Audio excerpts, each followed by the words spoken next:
Europe 1, le diocèse de Paris, pas vraiment enthousiaste à l'idée de faire payer l'entrée de Notre-Dame de Paris. La gratuité se justifie notamment par la mission de l'Église d'accueillir de façon inconditionnelle et donc nécessairement gratuite tout le monde, indique le diocèse dans un communiqué.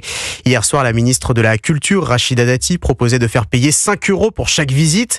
L'argent récolté serait ensuite utilisé pour entretenir le patrimoine religieux français. Alors comment les touristes accueillent-ils cette idée ? Youenn Madec est allé à leur rencontre sur le parvis de Notre-Dame pour Europe 1.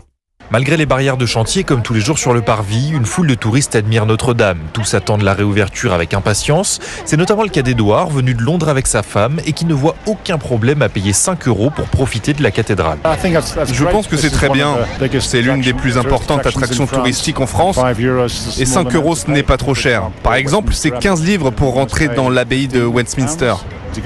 Tous ou presque ont l'habitude de débourser quelques euros pour rentrer dans des lieux de culte remarquables comme Diego, venu d'Espagne, où beaucoup d'églises sont payantes. Pour moi, ça n'a rien d'inhabituel. C'est un monument, donc oui, on payera. Et 5 €, c'est pas choquant. Au milieu des touristes, les seuls qui n'aiment vraiment pas l'idée de payer, ce sont les croyants, surtout s'ils sont issus de pays où les églises sont gratuites, comme Antoneva, venue de Slovénie avec sa fille. En Slovénie, les églises sont toutes gratuites. Elles devraient rester gratuites pour les chrétiens et ceux qui croient en Dieu. Mais s'il y a une partie musée, c'est normal de payer.